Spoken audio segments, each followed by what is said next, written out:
ल सम्पूर्ण चिर परिचित मेरा प्यारा प्यारा मित्रहरू, तपाईहरुलाई म एउटा सानो जानकारी के गराउँछु भने थोरै बजेट हुने मान्छेले तपाईहरु देश परदेश जहाँ रहनु भएको छ, म चाहिँ एउटा साथीहरुको मार्फत चाहिँ नै यहाँ थोरै बजेटले अलिकति यसो घर घडेरी लिएर अलिकति पछिको लागि केही गरौँ भनेर मसित धेरै बजेट त थिएन। मैले 10 दूर जग्गा लिएर चाहिँ म घर बनाउन स्टार्टिङ गर्दैछु र तपाईहरु पनि कोही त्यस्तो इच्छुक व्यक्तिहरू हुनुहुन्छ भने लिने हुनुहुन्छ भने हामीले सम्पर्क गर्नु होला। थोरै बजेट हुने मान्छेहरूले चाहिँ अलिकति पछिका दिनमा के गर्छु भन्दाखेरि अब धेरै बजेटले त सकिँदैन, ठुलठुलो अलिकति महँगो महँगो ठाउँमा अलिकति बजार चोकमा त सकिँदैन। हामीले हेर्ने भनेको अलिक सस्तो थोरै बजेटले चाहिँ भनेको अलिक भित्र पनि हो। अनि त्यो हुँदाखेरि यहाँ हाम्रो चाहिँ अब सबै घर घडेरी बनाउनको लागि चाहिँ घडेरी एकदम मुख मिलेका पाटाहरू तपाईको जति टुक्रा पनि लिन सकिन्छ। यो साइडमा छन्, यो साइडमा छन्। साथसाथै हाम्रा घडेरीका आसपासका सुविधाहरू भनेका अब हाम्रा बाटा भनेका कति हो 20 फुटे, यो 20 फुटे बाटो पर्छ। साथसाथै हाम्रो बत्ती पनि हाम्रो यसरी विस्तार भइसकेको छ।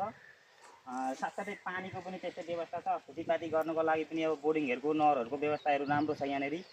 तपाईहरु कोही त्यस्तो इच्छुक व्यक्तिहरू हुनुहुन्छ भने मसँग कनेक्ट हुने जो चिर परिचित मित्रहरूलाई चाहिँ म एउटा यो जानकारी पनि गराउँछु र तपाईहरु आउनुभयो भनेदेखि तपाईहरुको लागि साथ सपोर्ट मेरो तर्फबाट र अरू साथीभाइहरूको तर्फबाट पनि गराउने छु। र अहिलेका जमानामा कोही नपढिरहेको हुँदैन, जानेकै हुन्छ, बुझेकै हुन्छ। त्यसो हुँदाखेरि आउनु होला। त्यस्तो खालको कोही इच्छुक हुनुहुन्छ भनेदेखि हामी तपाईहरुलाई यहाँ सहज रूपमा हामीले गराएर चाहिँ नि गराउने छौँ ल्याएर। अनि हाम्रो यो लोकेसन भनेको चाहिँ मोरङ जिल्लाको गोडगाउँ भन्ने ठाउँमा, गोडगाउँबाट अलिकति मृगौले झर्ने बाटो भन्दा मेन हाइवेबाट शाखा बाटो आएपछि अलिकति भित्र आउँदाखेरि 50 मिटर भित्र भनौँ न, त्यस्तै भित्र पर्छ, धेरै भित्र त पर्दैन। र त्यस्तो खालको कोही त्यस्तो तपाईहरु इच्छुक हुनुहुन्छ भने आउनु होला। हरेक कुराको यहाँ सेवा सुविधा, बाटोको नजिक, पानीको, बत्तीको, हर कुराहरुको तपाईहरुको अब खेती गर्न चाहदाखेरि खेती पनि राम्रो खालको छ। त्यस्तो कुनै नराम्रो केही छैन। आउनु होला, जोडिनु होला। अरू बाँकी थप जानकारीको लागि हामी यहाँ नम्बर कन्ट्याक्ट नम्बर छोड्ने छौँ।